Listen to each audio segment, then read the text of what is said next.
الحمد لله نحمده ونستعينه ونستغفره ونؤمن به ونتوكل عليه ونعوذ بالله من شرور أنفسنا ومن سيئات أعمالنا من يهده الله فلا مضل له ومن يضلله فلا هادي له وأشهد أن لا إله إلا الله وحده لا شريك له وأشهد أن سيدنا ونبينا ومولانا محمدا عبده ورسوله صلى الله تعالى عليه وعلى آله وأصحابه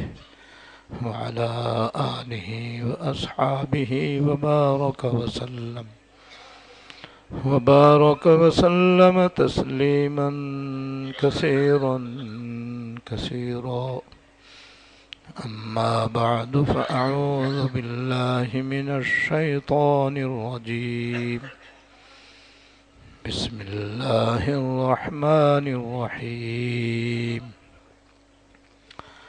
ما آتاكم الرسول فخذوه وما نهاكم عنه فانتهوا صدق اللہ العظیم۔ میرے قابل احترام بزرگوں،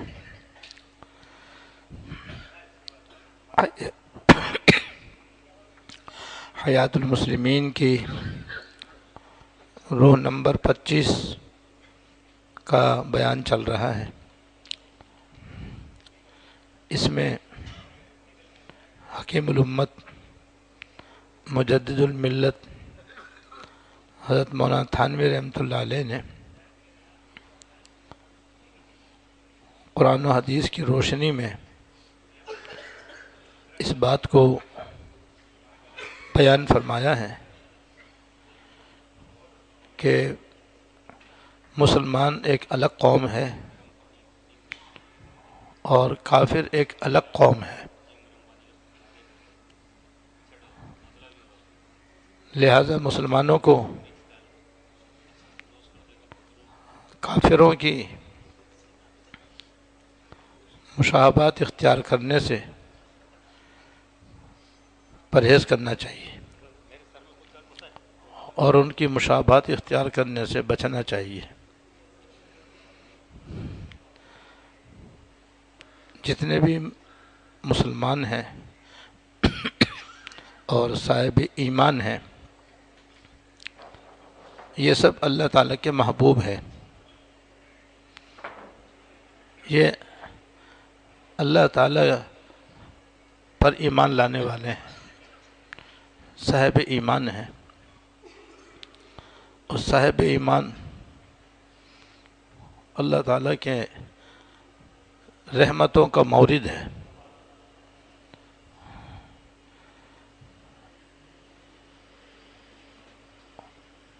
چاہے وہ ظاہری طور پر کتنے ہی گنہگار سے گنہگار ہو، کیسے ہی خطاؤں سے بھرا ہوا ہو، لیکن اگر اس کا خاتمہ ایمان پر ہو گیا، اور انشاءاللہ ہوگا، تو اول تو اللہ تعالیٰ کی بے شمار اور انگنت رحمتوں سے کہیں نہ کہیں بخشا جائے گا، اور کسی نہ کسی طرح اس کی بخشش ہوگی، جس کی وجہ یہ ہے کہ اللہ پاک نے اپنی رحمت کے 100 حصے کیے ہیں۔ اللہ تعالیٰ نے اپنی رحمت کے 100 حصے کیے ہیں، اس میں سے ایک حصہ دنیا میں اتارا ہے۔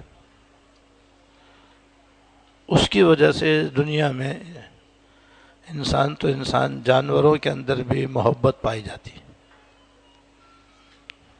انسانوں میں جتنی محبتیں ہیں وہ اسی کا اثر ہے۔ جانوروں کے اندر بھی جو محبت ہے، چاہے ان کی آپس میں محبت ہو یا ان کی انسانوں سے محبت ہو یا انسانوں کی ان سے محبت ہو، وہ اسی ایک رحمت کا اثر ہے۔ تو دنیا میں ایک دوسرے کے ساتھ محبت، مودت، اچھا سلوک، اچھا برتاؤ، بڑوں کا چھوٹوں پر شفقت کرنا، چھوٹوں کا بڑوں کے ساتھ ادب کا معاملہ کرنا، یہ سب اسی کا اثر ہے، اسی کا نتیجہ ہے یہ۔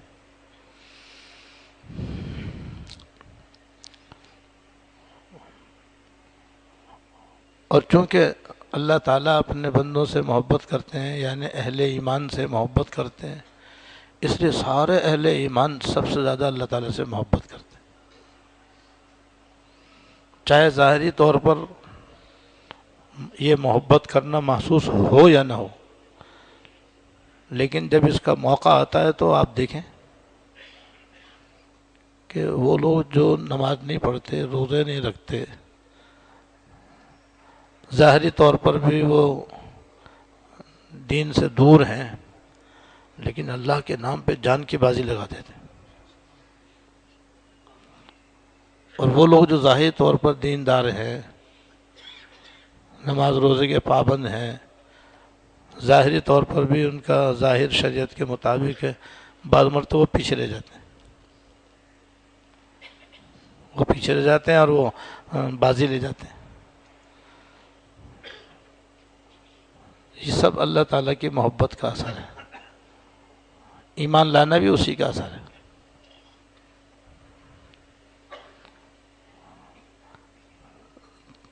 چنانچہ حدیث میں ہے کہ جو ایک حصہ دنیا میں اللہ پاک نے اپنی محبت کا اتارا ہے،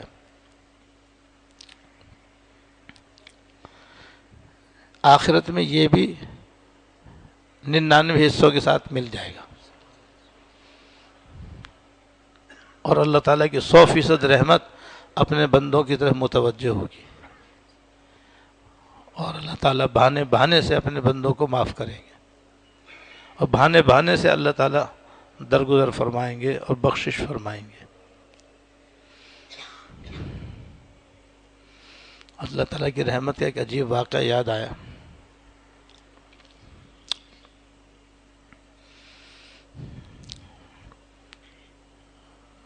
سب کو معلوم ہے کہ قیامت کے دن اعمال کا تولنا برحق ہے۔ قرآن شریف میں والوزن یومئذ الحق، اعمال کا تلنا قیامت کے دن برحق ہے، یعنی جتنے بھی لوگ ہوں گے سب کے اعمال تولے جائیں گے، نیکی بھی اور بدی بھی تولی جائے گی۔ جیسے یہاں ترازو کے 2 پلڑے ہوتے ہیں، آخرت میں بھی 2 پلڑے ہوں گے۔ ایک پلڑا اتنا بڑا ہے کہ بیان سے باہر، ایک ترازو اس میں بالکل منور اور روشن ہوگا، اس میں نیکیاں ڈالی جائیں گی تولنے کے لیے، اور دوسرا پلڑا کالا ہوگا، سیاہ اور ظلمت والا ہوگا، اس میں تولنے کے لیے گناہ رکھے جائیں گے۔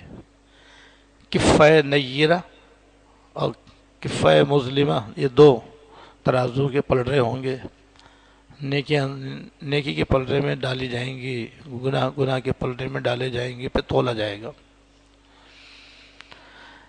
جس کی نیکیاں زیادہ ہو جائیں گی تول کے اندر، وہ بھاری ہو جائیں گی، اور گناہوں کا پلڑا ہلکا ہو جائے گا، اس کی بخشش ہو جائے گی۔ اور جس کے گناہوں کا پلڑا معاذ اللہ بھاری ہو جائے گا، اور نیکیاں اس کی ہلکی پڑ جائیں گی، گناہ والا پلڑا نیچے ہو جائے گا، نیکیوں والا پلڑا اوپر ہو جائے گا، تو اس کی پکڑ ہو سکتی ہے۔ اللہ تعالیٰ چاہیں گے تو معاف فرما دیں گے۔ جیسے میں نے عرض کیا کہ 100% اپنی رحمت سے اللہ تعالیٰ بخشش کا معاملہ فرمائیں گے، درگزر کا معاملہ فرمائیں گے، اور کسی کسی کا معاملہ ایسا بھی ہوگا کہ نیکی بدی برابر ہو جائیں گے۔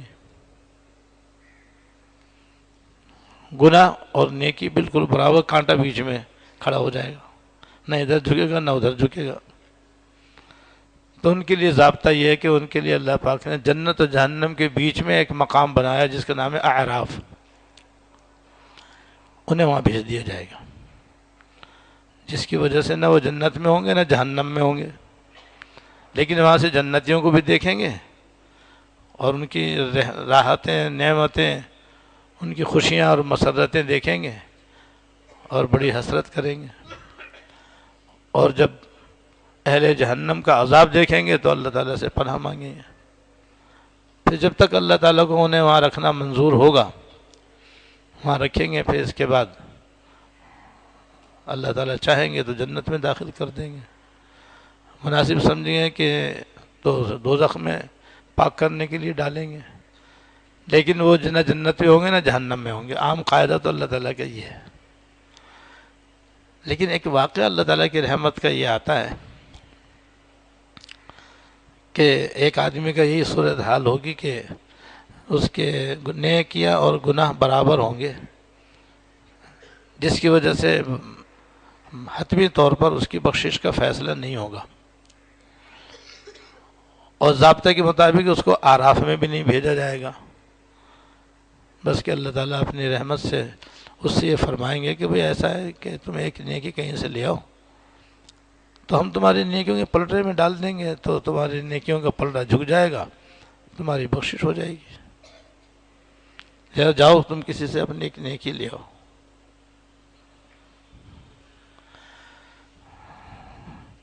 تو وہ بڑا خوش ہوگا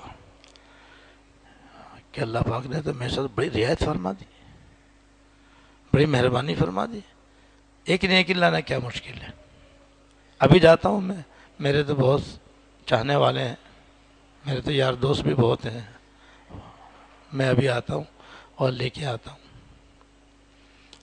بس وہ بڑا خوش وہاں سے جائے گا، اور پھر راستے میں اس کے دوست ملیں گے، ان سے سلام دعا ہوگی، صورتحال اس کو ان کو بتائے گا، اور یار ایک نیکی دے دے ذرا، میں جا کر کے اپنی نیکیوں کے پلٹے میں ڈلوا لوں اور میری بخشش ہو جائے گی۔ تو میرا دوست کہاں سے آیا تو کون میں کون؟ بڑا حیران ہوا کہ میرا تو جگری دوست تھا، یہ میں تو لنگوٹیا یار تھا، یہ تو ہمیشہ میں نے اس پر جان نچھاور کی اس نے مجھ پر کی، اور ہمیشہ اس نے مجھے اپنا سمجھا، میں نے اس کو اپنا سمجھا، آج کیسے طوطی کی طرح آگے پھیلا دفعہ اور میرے بہت ہیں۔ پھر راستے میں اس کا بھائی ملے گا تو وہ بھی اس سے ذکر کرے گا، وہ بھی انکار کر دے گا، پھر اس کے باپ ملیں گے، وہ ان سے کہے گا، وہ ابا بھی انکار کر دیں گے کہ بھائی معاملہ سنگین ہے، ہمیں خود اپنی پڑی ہوئی، تجھ کو دے کر کے ہمارا معلوم نہیں کیا ہوگا، وہ بھی انکار کر دیں گے۔ پھر ماں کے پاس جائے گا جس نے ہمیشہ اس کو پالا پوسا اور ساری تکلیفیں برداشت کی اور ہمیشہ اس کو اپنی شفقت کا مورد بنایا، اسے اماں ایک نیکی چاہیے، ایسا معاملہ ہے، میرا بیٹا ہی نہیں ہے تو بڑا ہکا بکا رہ جائے گا کہ یہ سارے نہ خونی رشتے کام دے رہے ہیں، نہ یاری دوستی کام آ رہی ہے، کوئی بھی کام نہیں آ رہا، ایک نیکی بھی کوئی دینے کے لیے تیار نہیں ہے۔ دنیا میں تو میں نے ان کے وہ بڑے پیسے خرچ کیے تھے، ہر طرح کی سہولتیں ان کو دی تھیں، آج یہ کیسے ہو گئے؟ بڑا وہ افسردہ ہوگا، بڑا غمگین ہوگا، کیونکہ اس کے تو ذہن میں یہ تھا کہ بس جیسے جا کر کسی سے کہوں گا وہ فوراً دے دے گا، جیسے دنیا میں گہرے دوستوں میں، ماں باپ میں، اولاد میں، دوستوں میں، احباب میں، بہن بھائیوں میں، قریبی عزیزوں میں، جن کے ساتھ تعلقات اچھے ہوتے ہیں، ایسے ہی ہوتا ہے۔ تو بیچارہ مایوس ہو کر کے وہاں سے واپس لوٹے گا، گردن جھکائے ہوئے چل رہا ہوگا، اب کیا کروں، ایک نیکی بھی نہیں مل رہی مجھے، تو اب کیسے میں اپنی بخشش کرواؤں؟ اور یہاں وہاں کی تکلیف کا تصور یہاں آپ کچھ نہیں کر سکتے، یہاں تو پھر بھی اب ایک دوسرے کا سہارا لے لیتے ہیں، وہاں تو کوئی کسی کا سہارا نہیں بنے گا الا ماشاء اللہ، اس لیے بڑا نا امید واپس جا رہا ہوگا، آیا تھا بڑی امید لے کر، جائے گا بالکل نا امید اور مایوس ہو کر، اور بڑا غمگین اور افسردہ کہ اب جب نیکی نہیں ملی تو میری تو بخشش کا دروازہ پھر کھلنا مشکل ہے۔ تو راستے میں ایک صاحب اس کو ملیں گے، وہ اس کی پریشانی اور غم اور افسردہ ہونے کو دیکھ کر کے، اب کیا بات ہے مجھے بتا، کیا بات ہے؟ تو وہ اول توجہ ہی نہیں دے گا، وہ کہے گا بتا تو صحیح کیا بات ہے۔ میں نے کہا رہنے دو بھیا بس۔ وہ کہے گا بتاؤ مجھے، ہو سکتا ہے میں تیرے کام آ جاؤں۔ کہا اپنے تو کام آئے نہیں، تم کیا کام آؤ گے؟ میں نے کہا اچھا مجھے قصہ سناؤ، کیا قصہ؟ تو اپنا واقعہ سنایا۔ اس طریقے سے میں اللہ تعالیٰ کے سامنے میری پیشی ہوئی تھی اور حساب و کتاب میں ایک نیکی کم پڑ گئی۔ اللہ تعالیٰ نے مہربانی فرما دی اور احسان فرمایا کہ تم جاؤ کسی سے ایک نیکی لے آؤ، تو ہم تمہاری نیکیوں کے پلڑے میں ڈال دیں گے، تمہاری بخشش ہو جائے گی۔ تو میں بڑا خوش وہاں سے واپس آیا تھا کہ میرے تو چاہنے والے بہت ہیں، رشتہ دار بھی بہت ہیں، دوست بھی میرے بہت ہیں، بہن بھائی بھی ہیں، میرے ماں باپ کون نہیں ہے، جس سے بھی کہوں گا انشاءاللہ تعالیٰ ایک نہیں 10 نیکیاں دے دے گا۔ لیکن مجھے تو بڑا افسوس ہوا کہ کسی نے بھی ایک نیکی مجھے نہ دی اور سب نے انکار کر دیا، تو اس لیے میں نا امید واپس جا رہا ہوں۔ تو وہ شخص یہ کہے گا کہ یار میرے پاس تو ایک ہی نیکی ہے، جب تیری اتنی ساری نیکیوں کے باوجود ایک نیکی کم پڑنے پر یہ حال ہے، تو میرے تو ایک نیکی کے سوا گناہ ہی گناہ ہے۔ لہٰذا اب مجھے تو امید ہے نہیں اپنی مغفرت کی اور بخشش کی، تو ایسا کر تو یہ تو نیکی تو لے کے جا، اپنا تو کام چلا، اپنی تو بخشش کروا، میرا معاملہ جو سا ہوگا دیکھا جائے گا انشاءاللہ۔ تو اپنی ایک نیکی سے کہا کہ بھئی یہ لے اور جا، اور تو اپنے نیکی پلڑے میں ڈلوا اور اپنی بخشش کروا۔ اب یہ جناب وہاں سے وہ نیکی لے کر چلے گا اور حیران رہ جائے گا کہ بھئی دیکھو اپنے تو کام آئے نہیں، غیر کام آ گیا۔ اس شخص نے مجھ پر کتنا بڑا احسان کیا کہ اس نے اپنی نیکی مجھے دے دی۔ اس نے اس کا شکریہ بھی ادا کیا، اور شکریہ ادا کرنے کے ساتھ ساتھ اب دوبارہ خوش واپس لوٹا اور جا کر کے اللہ تعالیٰ کی بارگاہ میں عرض کرے کہ یا اللہ میں ایک نیکی لے آیا ہوں۔ تو ہے کہاں سے لیا ہے؟ سب معلوم ہے ان کو تو، لیکن وہ اپنے عذرائے شفقت اور رحمت پوچھیں گے بھئی تم کہاں سے لیا ہے، کس نے تمہیں نیکی دے دی، آج کے دن کس نے تم پر اتنی زبردست قربانی کا معاملہ کیا ہے اور ایثار سے کام لیا ہے؟ آج کل تو کوئی کسی کا نہیں ہے، یہ تو نفسی کا عالم ہے، یہاں تو ہر ایک کو اپنی پڑی ہوئی ہے۔ ہاں جی حضرت بالکل یہی بات ہے، میں تو دیکھ کے آ رہا ہوں سب کو اپنی پڑی ہوئی ہے، کسی نے مجھے ایک نیکی نہ دی مگر ایک شخص نے دے دی۔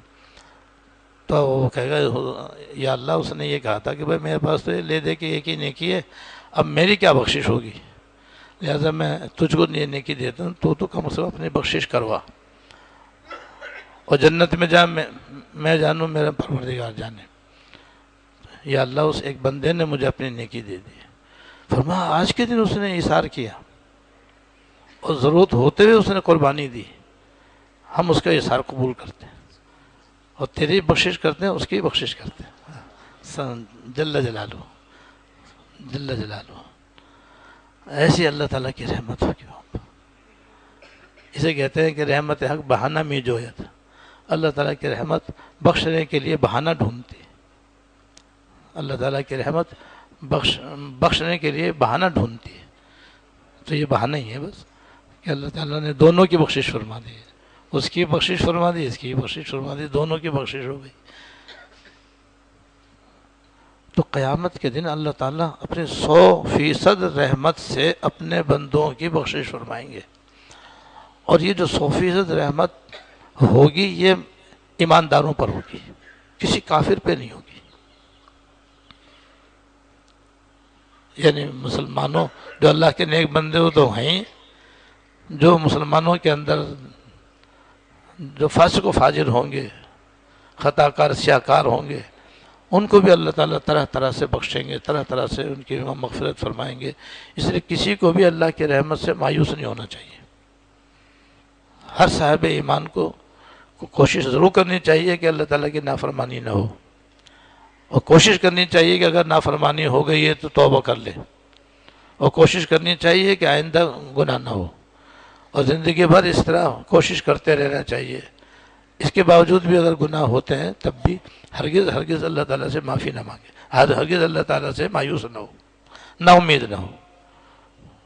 بس قرآن شریف میں اللہ پاک نے فرما دیا وَلَا يَيْأَسُ مِن رَوْحِ اللَّهِ إِلَّا الْقَوْمُ الْكَافِرُونَ، اللہ کی رحمت سے مایوس صرف اور صرف کافر ہوں گے۔ کافر اللہ تعالیٰ کی رحمت سے مایوس ہو سکتے ہیں، مومن نہیں ہو سکتا۔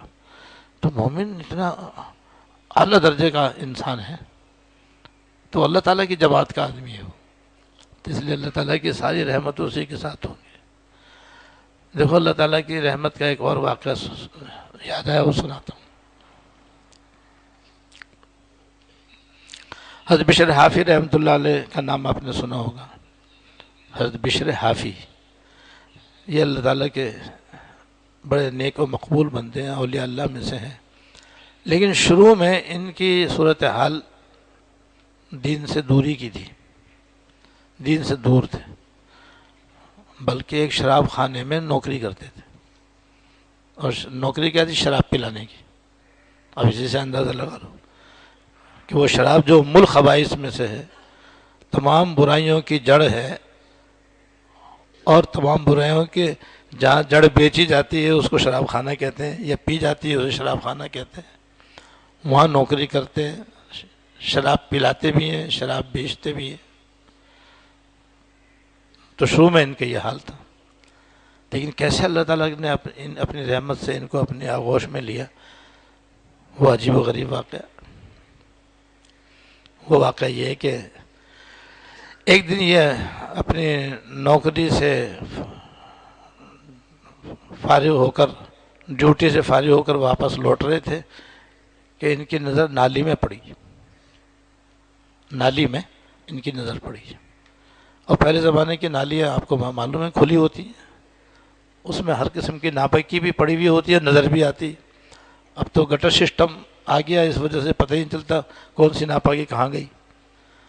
اب بھی دیہاتوں میں، چھوٹے شہروں میں نالیاں کھلی ہوتی ہیں، اس میں ہر قسم کی گندگی آدمی کو نظر آتی ہے۔ تو انہوں نے دیکھا کہ اللہ تعالیٰ کے نام کے ساتھ پخانہ لگا ہوا ہے اور نالی میں پڑا ہوا ہے۔ تو ظاہر ہے ہر صاحب ایمان چاہے کیسے گنہگار سے گنہگار ہو، اس کے دل میں اللہ تعالیٰ کی محبت تو ہے نا، جو میں کہہ رہا تھا ابھی آپ سے۔ انہوں نے جب دیکھا تو بہت ہی بے چین ہوئے، فوراً انہوں نے اس اللہ پاک کے نام کو ناپاکی سے نالی میں سے نکالا اور اس کے ناپاکی کو دور کیا، اور پھر پانی سے اچھی طرح اس کو دھو کر پاک کیا، اور پھر 2 درہم بازار میں جا کر خوشبو والے کی دکان سے خوشبو خریدی، اور اللہ تعالیٰ کے نام کے ساتھ اس کو لگایا، اس کو چوما، آنکھوں سے لگایا، اور پھر ایک پاک صاف جگہ میں اس کو رکھ دیا، یہ عمل کیا۔ بس یہی ان کی ہدایت کا ذریعہ بن گیا۔ یہ عمل اللہ تعالیٰ کو ایسا پسند آیا کہ جب وہ رات کو سوئے تو من جانب اللہ فرمایا گیا کہ اے بشر، تم نے ہمارے نام کا ادب کیا اور تم نے ہمارے نام کا احترام کیا، ہم اور اس میں خوشبو لگائی، تو جیسے خوشبو پھیلتی ہے ہم تمہارا نام بھی خوشبو کی طرح پھیلائیں گے۔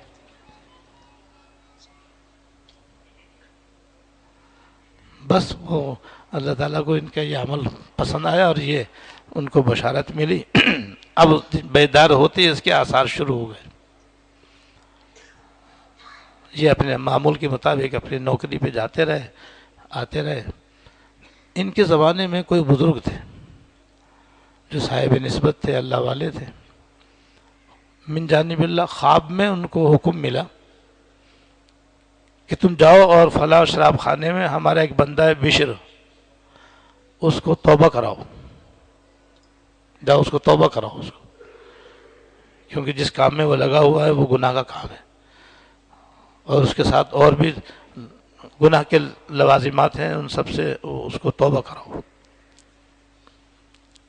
اب وہ بزرگ اٹھے تو ان کی ہمت نہ ہو شراب خانے میں جانے کی، کہ شراب خانہ تو ایسی بدنام جگہ ہے کہ وہاں پر کوئی دیندار آدمی جا ہی نہیں سکتا، چاہے کہ وہ بزرگ بھی ہو اور پھر عوام کے اندر اس کی شہرت بھی ہو، تو ایسا آدمی شراب خانے کی گلی میں بھی جائے تو لوگ برا سمجھتے ہیں کہ بھائی تم اس گلی میں کیوں گئے.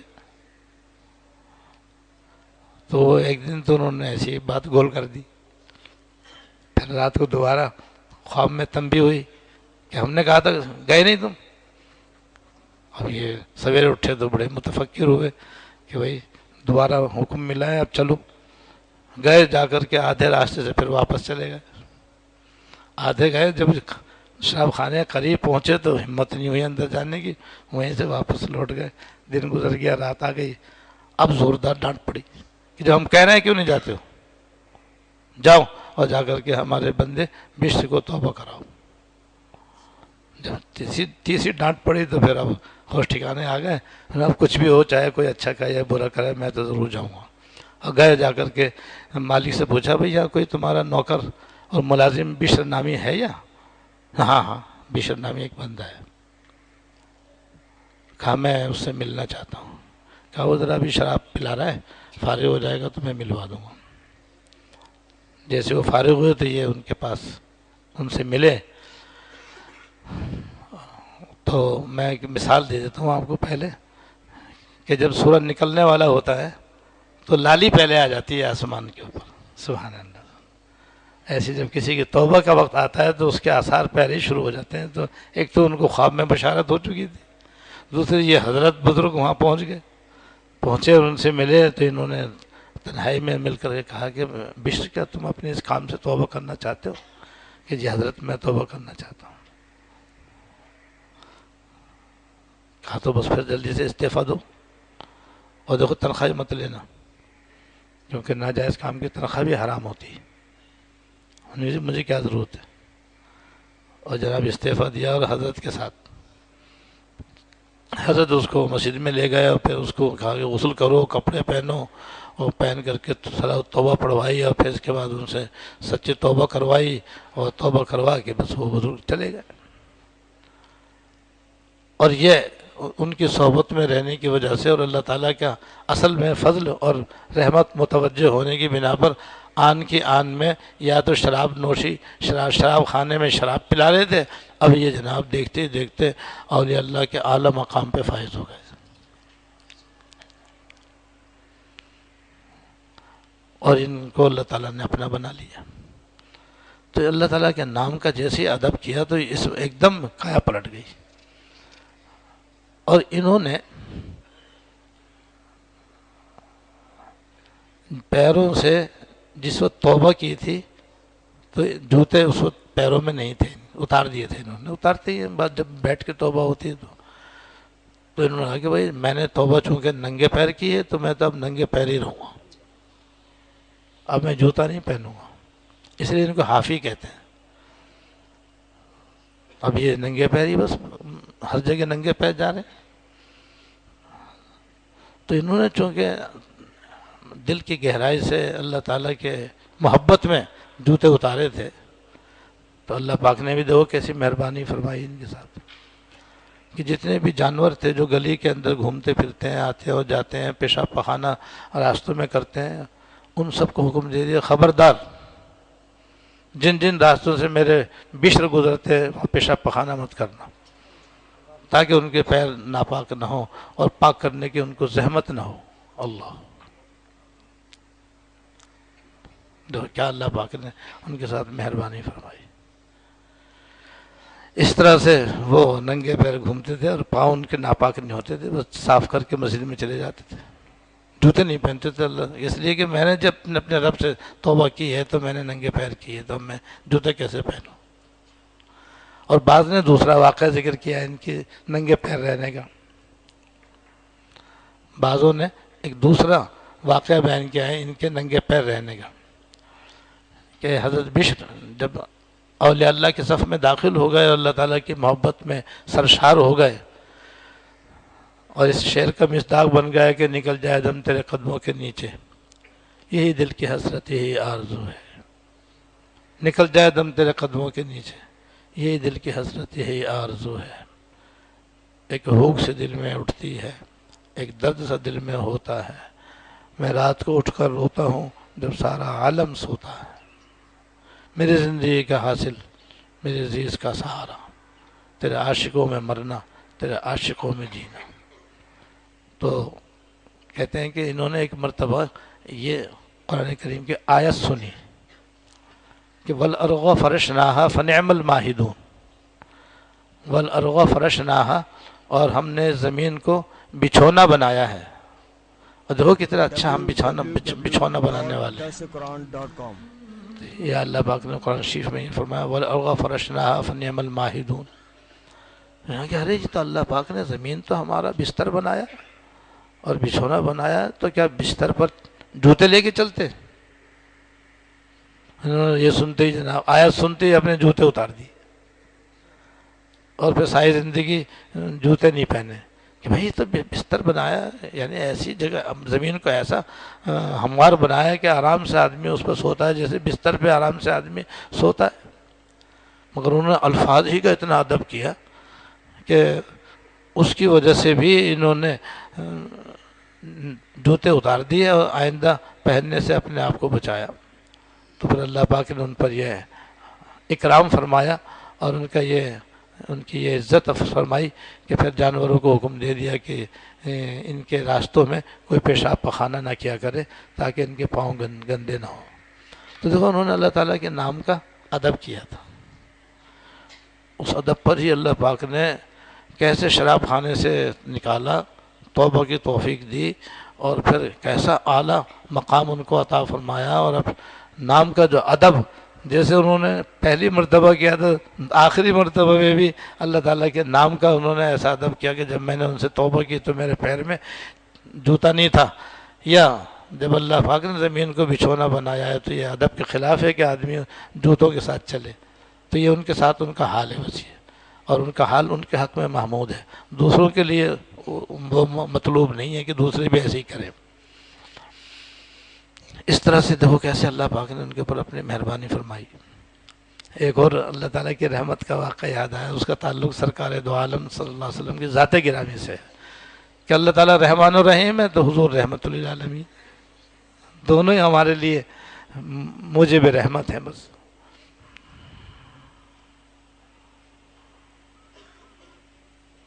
ایک شعر کا مفہوم یہ ہے کہ اللہ تعالیٰ بھی سراپا رحمت ہے اور حضور بھی سراپا رحمت ہے، میں کتنا خوش نصیب ہوں کہ دو رحمتوں کے درمیان ہوں، اللہ تعالیٰ کی رحمت کے بھی اور سرکار دو عالم صلی اللہ علیہ وسلم کی رحمت کے بھی، دونوں کے بیچ میں ہوں، میری کتنی خوش نصیبی ہے۔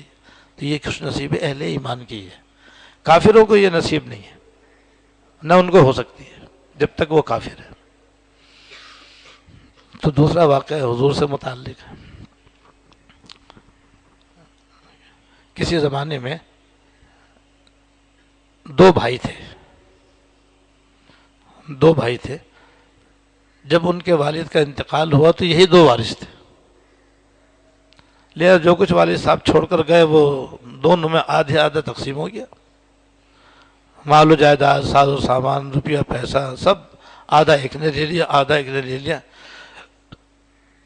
والد صاحب کے ترکے میں سرکار دو عالم صلی اللہ علیہ وسلم کے 3 مبارک بال بھی تھے،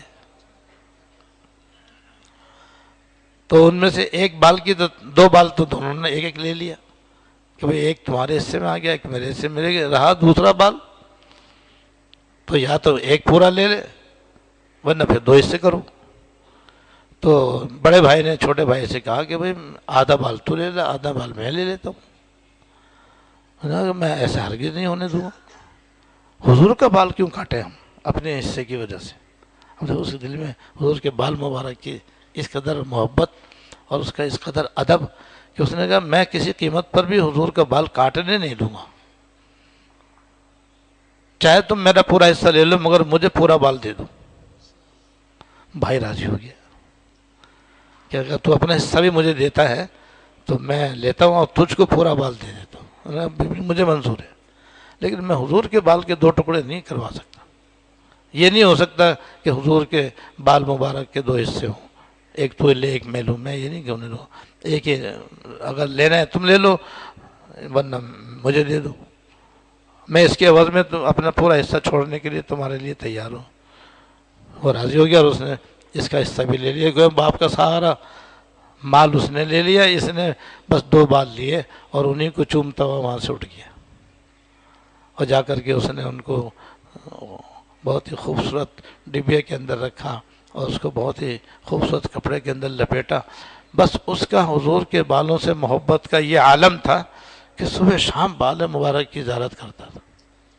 صبح شام آپ کے بال, دونوں بال مبارک کی زیارت کرتا, درود شریف پڑھ کر کھولتا, درود شریف پڑھ کے بند کرتا, اور برابر جب اس کی زیارت کرتا درود شریف پڑھتا ہی رہتا تھا.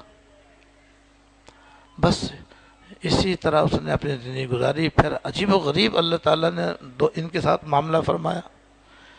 یہ جو 2 بال لے کر چلا گیا تھا اور سارا حصہ اس نے اپنے بھائی کے حق میں چھوڑ دیا تھا, یہ دھیرے دھیرے دھیرے دھیرے مالدار ہونا شروع ہو گیا. فراخی و کشادگی اس کے قدم چومنے لگی اور روز بروز اس کے مال میں اضافہ ہونے لگا. اور ادھر جو بھائی بال کاٹنے کے لیے مصر تھا کہ میں تو آدھا لوں گا اور بال کے 2 ٹکڑے کروں گا, اس نے منع کیا تھا, تو اس نے اس کا آدھا حصہ لینا قبول کر لیا تھا اور اس کے بعد اس نے پورا بال اس کو دیا تھا. اس کا مال گھٹنا شروع ہو گیا. جہاں ہاتھ ڈالے نقصان, جہاں ہاتھ ڈالے نقصان, جہاں ہاتھ ڈالے نقصان, جو سودا کرے اس پہ نقصان, اور نقصان پہ نقصان ہوتے ہوتے ہوتے ہوتے وہ بالکل ہی 0 پہ آ گیا, جسے کہتے فٹ پاتھ پہ آ گیا. اب وہ نوکری کی تلاش کرنے لگا کہ کہیں کسی سے کہیں نوکری کر لوں. وہ جو لاکھوں کروڑوں باپ کی میراث ملی تھی وہ سب ختم ہو گئی, اور لاکھوں کروڑوں اب صاحب بال کے ہو گئے. جو بھائی 2 بال مبارک لے گیا تھا اور روزانہ ان کو چومتا تھا اور ان کو دیکھتا تھا اور درود شریف پڑھتا تھا, اس کا مال بڑھتے بڑھتے وہ کروڑ پتی ہو گیا. تو ایک دن بہت ہی پریشانی کے عالم میں تھا کہ میں تو کہیں کا بھی نہ رہا, میرے پاس تو نہ کھانے کو ہے, نہ پینے کو ہے, نہ پہننے کو ہے, نہ رہنے کو ہے, میں تو بالکل ہی 0 ہو گیا. تو اسی پریشانی میں وہ سویا. خواب میں سرکار دو عالم صلی اللہ علیہ وسلم کی زیارت ہوئی اور اس نے حضور سے عرض کیا کہ حضور میرے ساتھ تو ایسا معاملہ ہو گیا, فرمایا تو نے میرے بال کا ادب نہیں کیا, اس وجہ سے تیرے ساتھ ایسا معاملہ ہو گیا. اپنے بھائی کو نہیں دیکھتا وہ کتنا میرے بالوں کا ادب کرتا ہے, کتنی اس کے دل میں میرے بالوں کی محبت ہے, اور کس قدر وہ درود شریف پڑھتا ہے. اس درود شریف کی برکت سے اللہ تعالیٰ نے اسی کفایت فرمائی ہے اور اس کو اتنا عطا فرمایا ہے کہ بہت ہی زیادہ اللہ پاک نے اس کو میرے بالوں کا ادب کرنے اور مجھ پر درود شریف پڑھنے کی وجہ سے اللہ تعالیٰ نے اس کو نوازا ہے. اور تو جا کر اسی کی نوکری کر لے, جا کر اسی کی ملازمت کر. یہ صبح اٹھا اور اپنے بھائی کے پاس جا کر کے نوکر ہو گیا. تو دیکھو حضور پر درود شریف پڑھنے کی برکت. حدیث شریف میں آتا ہے جو آدمی 100 مرتبہ درود شریف پڑھتا ہے اللہ تعالیٰ اس پر 1000 رحمتیں نازل فرماتے ہیں, اس کے 1000 درجے بلند کرتے ہیں, اس کو 1000 نیکیاں عطا فرماتے ہیں, 1000 گناہ صغیرہ معاف فرماتے ہیں, اور اس کی 100 حاجتیں اللہ تعالیٰ پوری فرماتے ہیں, 30 دنیا کی 70 آخرت کی. 100 دفعہ درود شریف پڑھنے کی فضیلت ہے اور فضائل تو اس کے علاوہ ہے. تو بال مبارک سے محبت اور بال مبارک کی محبت کے ساتھ ساتھ درود شریف کی کثرت, اس نے اسے کی کشتی پار لگا دی. اور جو بھائی تھا وہ بے ادبی کرنے کی وجہ سے وہ بیچارہ محروم ہو گیا. دیکھو کہ اللہ تعالیٰ کی رحمت ہے یہ, اور حضور صلی اللہ علیہ وسلم کے بال مبارک کا ادب ہے. تو بھئی ہمیں اپنے اندر ادب بھی پیدا کرنا چاہیے, اور یہ ادب ایمان اور دین کی وجہ سے آتا ہے. دین و ایمان جو ہے نا یہ انسان کو ادب سکھاتے ہیں. کافروں کیا پتہ تھی ادب کسے کہتے ہیں اور کیا کہتے ہیں محبت کسے کہتے ہیں, وہ تو اندھے ہیں, انہیں کیا پتہ ادب کس کا نام ہے. تو کافروں میں کوئی ادب نہیں ہے. جب ایمان نہیں ہے تو کچھ بھی نہیں ہے. ایمان کے ساتھ ساتھ یہ ساری باتیں آتی ہیں. اللہ تعالیٰ کی محبت بھی صحیح معنی میں پیدا ہوتی ہے, اور ادب بھی انسان کے دل میں آتا ہے, ساری چیزیں اس کے اندر آتی ہیں. تو دیکھو تو اس میں حضرت نے یہی فرمایا کہ بھئی یہ جو مسلمان ہیں صاحب ایمان ہیں یہ اللہ تعالیٰ کے ہیں, یہ اللہ تعالیٰ کی جماعت کے بندے ہیں، اس پر اللہ تعالیٰ کی رحمتیں دنیا میں بھی ہیں اور آخرت میں بھی ہیں، اور اسباب مغفرت جتنے ان کے لیے کسی کے لیے بھی نہیں ہے۔ اور کافر اللہ تعالیٰ کی جماعت کے آدمی نہیں ہے، وہ اللہ تعالیٰ کے دشمن ہیں، اس کے نافرمان ہیں، اور ایسے ہیں کہ اگر ان کا خاتمہ کفر پر ہوا تو پھر ہمیشہ ہمیشہ کے لیے دوزخ میں رہیں گے۔ لہٰذا ہم سب کو چاہیے کہ بھئی جب اللہ پاک ہم چاہتے ہیں کہ تم ہمارے ہو اور ہم تمہارے، تو بس اپنا ظاہر بھی اللہ تعالیٰ کے حکم کے مطابق صحیح بنائیں، اور ظاہر کے گناہوں سے بھی اپنے آپ کو بچائیں، باطن کو بھی اللہ تعالیٰ کی محبت سے بھرے، اور اللہ تعالیٰ کی محبت اتنی اپنے دل میں ڈالیں اور اتنی اپنی محبت جمع کریں کہ ما سوی اللہ پر وہ غالب ہو جائے۔ یعنی اللہ تعالیٰ کے علاوہ اور جتنی دنیا کی محبتیں ہیں، جس میں اولاد کی محبت ہے، ماں باپ کی محبت ہے، مال و دولت کی محبت ہے، دکان پلاٹ کی محبت وغیرہ ہے، ساری محبتیں مغلوب ہوں، اللہ تعالیٰ کی محبت دل میں غالب آ جائے۔ اور یہ سب کے طریقے موجود ہیں، ہر ایک کا طریقہ ہے، اس طریقے کو اختیار کریں گے تو اللہ تعالیٰ کی محبت غالب ہو جائے گی، اور ما سوی اللہ کی محبت مغلوب ہو جائے گی انشاءاللہ تعالیٰ، یا نکل جائے گی۔ یہ کریں تاکہ ہم اللہ ہی کی فضل سے اور اللہ تعالیٰ ہی کی عنایت و مہربانی سے دنیا میں بھی ہم ان کے کہلائیں اور ان کے کہلانے کے لائق ہوں، اور آخرت میں بھی ان کی ہونے کی وجہ سے اور ایمان پر خاتمہ ہونے کی وجہ سے ان کی رحمتوں کے مورد بنے اور مستحق بنے۔ اللہ تعالیٰ توفیق عطا فرمائے۔ وآخر دعوانا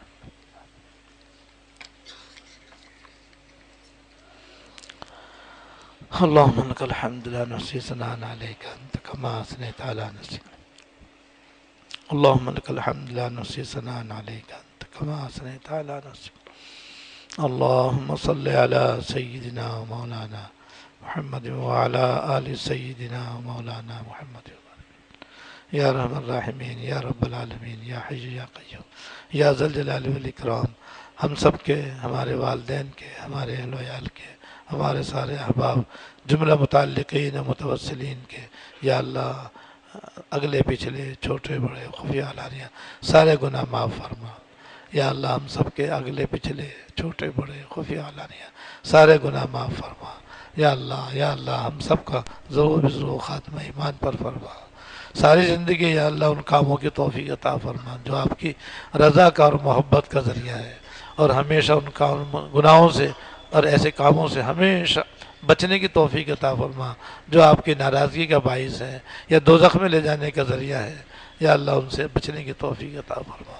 جتنی بھی زندگی باقی ہے بس انہیں ایسے کاموں میں خرچ کرنے کی توفیق عطا فرما جو آپ کے راضی ہونے کا ذریعہ ہے، جو آپ کے راضی ہونے کا ذریعہ ہے، جو آپ کے راضی ہونے کا ذریعہ ہے، اور ان کاموں سے ہمیشہ بچانا جو آپ کے ناراض ہونے کا ذریعہ ہے، جو آپ کے ناراض ہونے کا باعث ہے۔ یا ارحم الراحمین ہمیں ادب عطا فرما، یا اللہ ہمیں اپنا ادب عطا فرما، اپنے دین کا ادب عطا فرما، اپنا اور اپنے دین کا اور اپنے حبیب کا اور سارے انبیاء علیہ السلام کا، اولیاء کرام کا ادب نصیب فرما، اپنے کلام پاک کا ادب نصیب فرما۔ یا اللہ ہمیں باادب بننا نصیب فرما، بے ادبی سے بچنے کی توفیق عطا فرما۔ یا اللہ ہمیشہ اپنے ذکر کرنے کی توفیق عطا فرما۔ یا اللہ کثرت سے اپنے یاد نصیب فرما، مرتے دم تک اپنی یاد نصیب فرما، اپنی تابعداری نصیب فرما۔ یا اللہ سچا اور پکا مسلمان بننا نصیب فرما، ظاہراً بھی باطناً بھی اپنا تابعدار اور فرما بردار بندہ نصیب فرما۔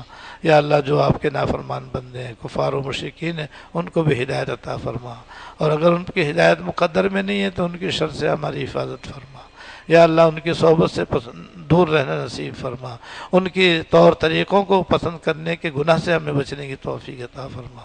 یا رحم الراحمین باقی مسلمانوں کو بھی بچنے کی توفیق عطا فرما۔ یا اللہ سرکار دو عالم صلی اللہ علیہ وسلم نے دنیا اور آخرت کی جتنی بھلائیاں آپ سے مانگی ہیں، ہم کو، ہمارے اہل و عیال کو، ہمارے اساتذہ کرام، مشائخ اعظام اور سارے احباب و جملہ متعلقین کو، دعا کے واسطے کہنے والوں کو یا اللہ نصیب فرما۔